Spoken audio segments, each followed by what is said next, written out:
মোহনবাগানকে খেলবে হচ্ছে ওটা হালকার কোনো জায়গা নেই। আমাদের যারা ছিল তারাই খেলবে, গত বছর এরাই ফার্স্ট ম্যাচ খেলেছিল, সে ওসব ভাবার কোনো জায়গা নেই।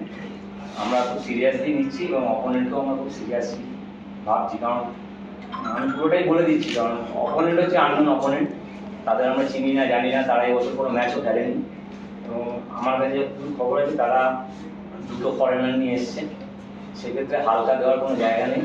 আর মোহনবাগান টিম যখন খেলবে সেখানে হালকা ভারী কোনো ব্যাপার নেই, সব ম্যাচে জিততে হবে, জেতার চেষ্টা করতে হবে, তারপর রেজাল্টও খেলার চেষ্টা করবে, ওগুলো ওসব কোনো ব্যাপার নেই।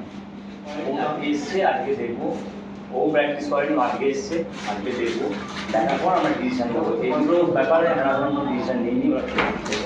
আর কলকাতা লিগের সাথে এটা জুড়িও না, কারণ এটা করতে অল ইন্ডিয়া টুর্নামেন্ট, একটা এক্সপোজার প্লেয়াররা সবাই মুখিয়ে আছে ওই ব্যাক টাচটা কাটানোর জন্য।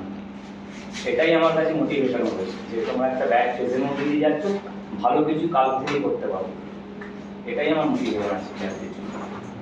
ফাইনাল পর্যন্ত রয়েছে, গেলে হয়তো পরপর আরেকটা প্রশ্ন, পরপর ম্যাচ রয়েছে কলকাতা লিগেরও কিছু আবার দুর্গান্তিরও তোমরা একটা কতটা কঠিন হয়েছে। না আমাদের তো সেপারেট টিম আছে, অসুবিধা নেই, যদি খেলা হয় দুটো সেপারেট টিম খেলবে। কলকাতা লিগ তো টোটালি আলাদা টিম রয়েছে আমাদের।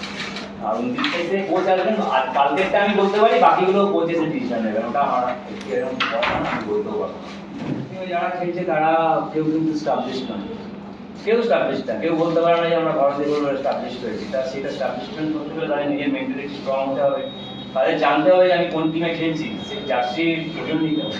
সেটা যদি বুঝতে পারে তাদের ভালো, তারা যদি বুঝতে না পারে ক্লাব তো কারোর জন্য বসে থাকবে না। আলটিমেটলি এটা নকআউট টুর্নামেন্ট, লিগ ফেজ একটা টিম যাবে, গোল কনসিড করাটা কখনোই কাম্য নয়, সে যে কোনো খেলাতেই হোক। তা আমি দুদিন হাতে পেয়েছি টিমটা, ওটার উপরই কাজ করছি, দেখা যাক কতটা সামাল দেওয়া যায়। যদি দুর্গান্তে এরকম একটা সুযোগ ক্রিয়েট হয় তাহলে আপনি টার্নওভারে থাকবেন, আপনার নজরে পেনাল্টি শুটআউট স্পেশালিস্ট হিসেবে কাকে আপনি গেছেন? সেটা কালকে যে যদি পাই মাঠে গেলে দেখতে পাবো। মানে এই গুণগুলো দিয়ে আপনি কিছু কথা বলেছেন? না, পেনাল্টি নিয়ে আমি কিছু কথা বলিনি, হতেই পারে, রোজ রোজ এটা হয় না। একটা ওয়ার্ল্ড কাপের ম্যাচে জিকো সক্রেটিস প্লাতিনি একসঙ্গে 3 জন পেনাল্টি মিস করেছে। যারা আজকে প্র্যাকটিস করবে তাদের মধ্যে থেকে টিম হবে। তোমার কি মনে হয় তোমাদের কিন্তু আরেকটু আগে থেকে প্র্যাকটিসটা শুনে এটা তাদের পলিসি, আমাদের তোমাদের মনে হয় তোমার বেটার হতো আরেকটু আগে প্র্যাকটিস? না, আমার কারণ ওরা মেইনলি প্র্যাকটিসে নেমেছে এএফসি খেলার জন্য। এএফসি 14 তারিখ খেলা, আমরা এসিএল খেলবো সেপ্টেম্বরে। টুর্নামেন্টের মাঝে এক মাসে কোনো গ্যাপ নেই। আমি টিম যদি এখন পিকআপে তুলে খেলা আইএসএল সুপার কাপ এসিএল, আমি কি করবো? বলো কি করবো? না এ খেলবে তো 14 তারিখ এসি খেলবে, সুপার 6 এর পর ওই জন্য ওরা আলটিমেট ফাইনাল খেলতে হয়েছে। ফাইনাল খেলার পর 2 মাস মিনিমাম। আর দেখো এক একটা টিমের এক একটা কোচের একটা পলিসি থাকে, সেই অনুযায়ী কাজ করে। ওরা করলেই আমায় করতে হবে, আমি করলেই ওরা করতে, সেটা তো না। ঠিক আছে, সেটা তো বছরের শেষে রেজাল্ট কথা বলবো। অ্যাডভান্টেজ যে যারা ভালো পারফর্ম করে তারাই খেলবে, কারণ বাংলাদেশেও খেলবে, 4টে দেশেও থাকতে পারে।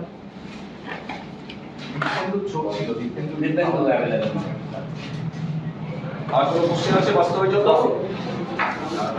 দীপেন্দু অ্যাভেলেবল নয় বলছো, দীপেন্দু না থাকাটা কি কোথাও একটা চিন্তায় না, যারা আছে তারা খেলবে, যে নেই তাকে নিয়ে ভেবে লাভ নেই। মানে ডাউনটাউন কাশ্মীরের টিম, কাশ্মীরি ছেলেরা সবসময় একটু ফিজিক্যাল ফুটবল খেলে, দুজন বিদেশি রয়েছে, সেটা মোকাবিলার কোনো অ্যান্টিডোট? দেখা যাক কি করা যায়, ওটা তো আমাদের চিন্তাতেই আছে, কারণ তারা ফিজিক্যাল খেলবে, এটা যে কেউ বলে দিতে পারে। যারা খেলার সঙ্গে যুক্ত আছে তারা ফিজিক্যাল খেলবে, তারা ফিজিক্যালি ফিট হবে, দৌড়বে, সেটাকে আমাদের ওভারকাম করতে হবে। তুমি ওদের কোনো খেলা দেখেছো?